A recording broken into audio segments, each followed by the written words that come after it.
بسم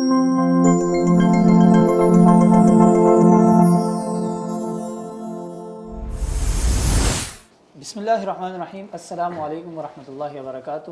ناظرین اکرام، آج کل ربیع اقبال فضانی صاحب کے ساتھ چونکہ آج کل وہ ہمارے ساتھ کراچی میں موجود ہیں، تو ہماری کوشش یہ ہوتی ہے کہ ان کے ساتھ ہم زیادہ سے زیادہ بیٹھک لگائیں، کبھی چائے کے ہوٹل پر تو کبھی اسٹوڈیو میں، کبھی چائے کے ڈھابے پر کبھی چائے کے ڈھابے پر۔ کراچی میں تو یہ چلتا ہے نا، چائے کا ڈھابا، چائے کا ڈھابا، کوئٹہ وال کی چائے، کوئٹہ وال کی چائے۔ تو ان کو بھی ہم نے یہ ہم پروموٹ کر رہے ہیں۔ ہماری کوشش یہ ہوتی ہے کہ ہم ان کے ساتھ زیادہ سے زیادہ بیٹھک لگائیں کوئٹہ وال کے ہوٹل پر، چائے کی بیٹھک پر، اور کبھی کبھی اسٹوڈیو میں بھی، تاکہ آپ لوگوں سے بھی اپنی باتیں، کچھ اچھی باتیں شیئر کی جا سکیں۔ ربیع بھائی السلام علیکم۔ وعلیکم السلام۔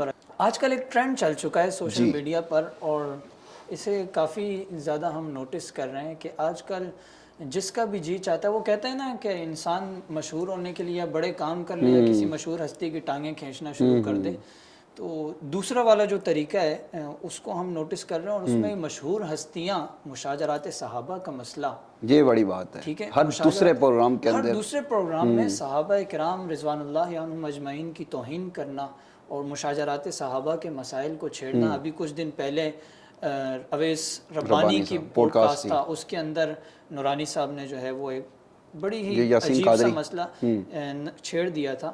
اسی کے ساتھ ساتھ اگر ہم انجینئر صاحب کی بات کریں تو پھر تو علمان بالحفیظ، وہ تو ہمارے فرینڈ ہیں نا، وہ تو اس چیز کو فرض عین سمجھتے ہیں، بلکہ اپنی زندگی کی ذمہ داریوں میں سے ایک ذمہ داری یہ بھی سمجھتے ہیں کہ میں نے صحابہ کا انکار کرنا ہے، صحابہ کو میں نے عوام میں بدنام کرنا ہے۔ تو اس پر آپ کیا کہیں گے؟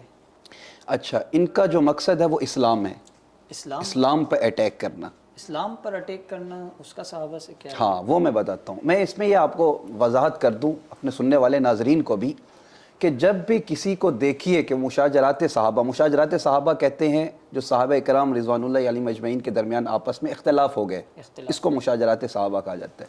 اس کو چھیڑ کر پھر اس کے بعد وہ کیا کرتے ہیں، اہل بیت کے پردے میں چھپتے ہیں، آڑ بناتے ہیں کہ ہم تو اہل بیت کے ماننے والے جی، اور اس کے بعد پھر وہ باقی صحابہ کے اوپر تبرہ بازی کا بازار گرم کر دیتے ہیں۔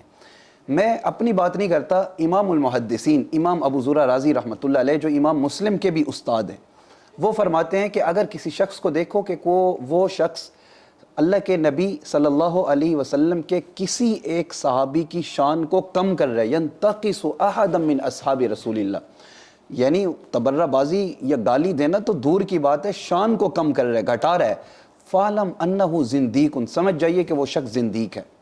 کیوں؟ اس کی دلیل دی کہ صحابہ گواہان نبوت ہیں، صحابہ نے آپ صلی اللہ علیہ وسلم سے قرآن لیا، دین لیا، پورا اسلام یہ صحابہ نے ہم تک پہنچایا ہے۔ اب جو بھی اسلام پر اٹیک کرنا چاہے گا وہ گواہان کو مجروح کرے گا، گواہان پہ بات کرے گا۔ صحابہ مجروح ہو گئے، صحابہ بیچ میں سے نکل گئے، پورا دین مجروح ہو جائے گا، پورا اسلام ختم ہو جائے گا۔ آپ دیکھیے کہ 4 طبقات ہم اللہ سے دعا کرتے ہیں، اہدنا الصراط المستقیم، اللہ میں سیدھے راستے پر چلا، صراط الذین انعمت علیہم، ان لوگوں کے راستے پر جن پر تو نے انعام کیا۔ اب وہ کون ہے؟ النبیین والصدیقین، صحابہ کا طبقہ، والشہداء والصالحین، اولیاء کا طبقہ۔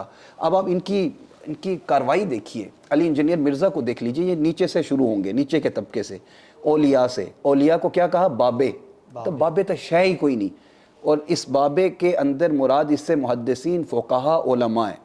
یہاں سے چلتا چلتا علامہ ابن سیرین رحمۃ اللہ علیہ 70 صحابہ کے شاگرد ہیں، اس نے بیٹھ کر لعنت کی ہے علامہ ابن سیرین رحمۃ اللہ علیہ پر۔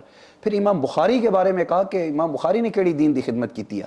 پھر اس سے تو یہ جملہ بھی کہا کہ میں ہنستا ہوں، کہتا ہے امام بخاری نے مشہور تو میں کیتا ہے، امام بخاری کو مشہور تو میں نے کیا ہے بھائی یار، میں اس پہ ہنس ہنس کے کہ کوئی بندہ یہاں چوک چوراہے پہ موچی بیٹھا ہو، باہر بیٹھا ہو اور کہے کہ جی وزیر اعظم کو تو میں نے بنایا، میں یہاں بیٹھا تھا، میں نے خط لکھا اور وزیر اعظم بن گیا، اس قسم کی باتیں کر رہے ہیں۔ تو جس طرح چاہت فتح علی خان صاحب ہیں نا، وہ میوزک کو جس طرح کہ میوزک کی شان بڑھا رہے ہیں، اسی طرح علی انجینئر مرزا صاحب اپنی طرف سے جو دین بتا رہے ہیں نا، یہ چاہت علی فتح خان ہے، یہ اسلامی اسکالرز میں چاہت علی فتح، مولوی بھی نہیں ہے نا، تو یہ چاہت علی فتح خان کی طرح جو ہے نا اس دین کو بگاڑ کے پیش کر رہا ہے۔ جیسے چاہت فتح علی خان صاحب جو میوزک کا حشر نشر کرتے ہیں نا، انہوں نے ویسے ہی دین کا حشر نشر کر کے لوگوں کے سامنے رکھا ہے۔ تو یہ لوگوں کا مقصد کیا ہوتا ہے؟ اسلام۔ نیچے سے چلا بابے، یہاں سے مشاجرات صحابہ کو چھیڑا، حضرت عمر بن عاص رضی اللہ تعالیٰ عنہ، حضرت مغیرہ بن شعبہ رضی اللہ تعالیٰ عنہ، حضرت امیر معاویہ رضی اللہ تعالیٰ عنہ، حضرت طلحہ، حضرت زبیر، یہ وہ جید صحابہ ہیں۔ حضرت مغیرہ بن شعبہ صلح حدیبیہ کے صحابی ہیں، حضرت طلحہ اور زبیر رضی اللہ عنہما یہ عشرہ مبشرہ کے صحابی ہیں، حضرت امیر معاویہ رضی اللہ عنہ یہ کاتب وحی ہے۔ اللہ کے نبی صلی اللہ علیہ وسلم نے تہجد کے وقت، سحری کے وقت میں 6 دعائیں اکٹھی حضرت امیر معاویہ رضی اللہ عنہ کے لیے مانگی ہیں۔ اور اللہ کا یہ طریقہ ہے کہ جو دعا قبول نہیں کرنی ہوتی نا، فوراً اپنے نبی سے کہتے ہیں نبی جی یہ دعا قبول نہیں ہوگی، لیکن اس دعا پہ اللہ نے کوئی نہیں کہا کہ نبی جی قبول نہیں ہوگی، اللہ نے 6 کی 6 قبول کی حضرت امیر معاویہ رضی اللہ عنہ کے لیے۔ تو یہ یہاں سے چلا، صحابہ کا اس نے ٹاپک اٹھایا اور ان کو ٹارگٹ کرنے لگا مسلسل۔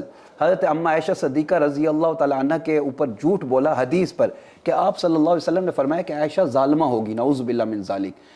ہم نے اتنا کہا کہ انجینئر مرزا صاحب کسی حدیث کی ضعیف ترین حدیث ہمیں دکھا دو جہاں یہ الفاظ ہوں کہ اللہ کے نبی صلی اللہ علیہ وسلم نے حضرت عائشہ کو ظالمہ کہا ہو۔ اپنی طرف سے جھوٹ بولا، اور وہ بھی حدیث کے اوپر، وہ جو حدیث ہے کہ فَلْيَتَبَوَّأْ مَقْعَدَهُ مِنَ النَّارِ، جس نے میری طرف جھوٹ کو منسوب کیا اپنا ٹھکانہ جہنم میں سمجھ لے۔ تو اب انجینئر مرزا صاحب کا مقصد یہ ہے، اب آپ دیکھ لیجئے کہ اسماء و رجال کی کتابیں، اصول حدیث کی کتابیں آپ اٹھا کر دیکھیے تو اس میں صاحب کتاب سے لے کر تابعی تک تو وہ روات کو چیک کیا جاتا ہے، راوی کو چیک کیا جاتا ہے کہ یہ ضعیف ہے، یہ ثقہ ہے، اس کی عدالت پر گفتگو کی جاتی ہے۔ لیکن آپ اسماء الرجال کی تمام کتابیں اٹھا کر دیکھیں تو جب صحابی کی بات آتی ہے نا کہ ان ابی ہریرہ رضی اللہ تعالیٰ عنہ، اب یہاں حضرت ابو ہریرہ رضی اللہ عنہ کی عدالت پر گفتگو نہیں ہوگی، وہاں حضرت ابو ہریرہ کی شان اور ان کی مدح بیان کی جائے گی، ان کی عظمت اور ان کی شان و شوکت کو وہاں پر وہ لکھا جاتا ہے کہ یہ صحابی، اس کی یہ شان ہے، اس کی یہ شان ہے، اس کی یہ شان ہے۔ تو سوال اٹھتا ہے کہ باقی روات کی تو عدالت پہ گفتگو ہوتی ہے، صحابہ کی عدالت پہ گفتگو کیوں نہیں کرتے؟ تو اس کا جواب یہ ہے کہ باقی لوگوں کو ایک عالم چیک کرے گا، ایک اسماء الرجال کا ماہر چیک کرے گا، لیکن جہاں بات آتی ہے صحابہ کی تو صحابہ کو چیک کیا ہے اللہ نے۔ اولئک الذین امتحن اللہ قلوبہم للتقوی، اللہ نے قرآن میں فیصلہ دے دیا کہ صحابہ وہ ہیں کہ جن کے دلوں کا امتحان میں نے خود لیا ہے۔ اچھا، اللہ نے امتحان لیا، رزلٹ قرآن میں دے دیا، للتقوی، میں نے ان کے دلوں میں تقوی پایا، ان کی عدالت پہ اب گفتگو نہیں ہو سکتی۔ صحابہ کے اوپر تو اللہ کا فیصلہ آ چکا کہ اللہ امتحان بھی لے چکا اور امتحان میں رزلٹ بھی دے چکا کہ یہ تقوی ان کے دلوں میں ہے۔ اب میں اس سے کیا سمجھوں؟ میں انجینئر صاحب کو کیا میں منکر قرآن بھی سمجھ لوں؟ اب جہاں اللہ جن کے ایمان کی، تقوی کی سرٹیفکیٹ قرآن میں دے چکا، اور یہ آ کر اپنی تحقیق کو پیش کر کے کہیں کہ نہیں جی میں صحابی کے بارے میں فیصلہ کروں گا، تو اس کی تحقیق کو اٹھا کے اس کے منہ پہ مارا جائے گا۔ اب آپ مجھے کہیں گے کہ آپ بڑے سخت جملے بول رہے ہیں، تو آپ مجھے بتائیں میں ان کے بارے میں کیا جملہ استعمال کروں؟ جذبات میں آنے کی بات ہے نا کہ جن کے بارے میں قرآن کے فیصلے آ گئے، یہ کون ہوتے ہیں منہ اٹھا کر ان صحابہ جیسی ہستیوں کے اوپر گفتگو کرنا، ان کو ٹاپک بنانا، آج عدالت لگا کر ان کے بارے میں فیصلہ کرنا۔ شیشہ دیکھا انہوں نے، اپنی شکل دیکھی ہے انہوں نے کہ صحابہ جیسی ہستیوں کے بارے میں یہ بات کرتے ہیں۔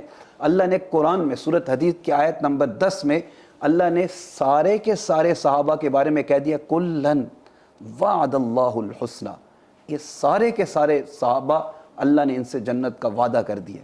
سارے صحابہ جنتی، ہر صحابی نبی جنتی جنتی، ہم اس لیے تو کہتے ہیں، اور ان کو تکلیف ہوتی ہے۔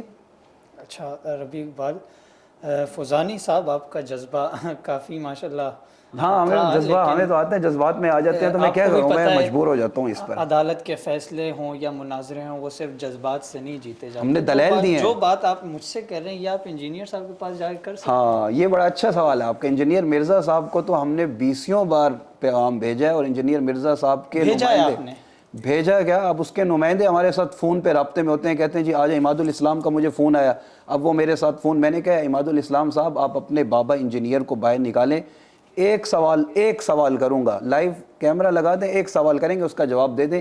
انجینئر مرزا صاحب تو بیٹھنے کے لیے تیار نہیں، آپ نے دیکھا ہوگا مفتی طارق مسعود صاحب گئے، 48 گھنٹے کا ٹائم، اور اس نے خود دعوت دی تھی، اور وہ وہاں اس کے شہر میں گئے تو وہاں پر بھی نہیں بیٹھا، تو یہ اب بیٹھنے کے قابل نہیں ہے۔ ہم تو اس کو ٹاپک بنانا بھی نہیں چاہتے، لیکن ہم لوگوں پہ حیران ہوتے ہیں جو ان کو فالو کر رہے ہیں، جس کی وجہ سے ہمیں بولنا پڑتا ہے، ورنہ اس کی حیثیت کیا ہے؟ یہ ایک دفعہ بیٹھ جائے ہمارے سامنے کیا، ہمارے پہلی سال کے بچے کے ساتھ بھی بیٹھ جائے نا، صرف ناف کا صیغہ حل کر کے دے دے، علمی لیاقت کا تو وہاں پتہ چل جائے گا۔ علم کے اعتبار سے تو یہ زیرو ہیں، باقی رہی ان کا جو مشن ہے وہ صحابہ کے خلاف اور اسلام کو ٹارگٹ کرنا، یہ ان کا مشن ہے۔ چلیں پھر انشاءاللہ ہم کوشش کریں گے، جی اسٹوڈنٹ میں تو کوشش کروں گا، لیکن مجھ سے زیادہ آپ کوشش کریں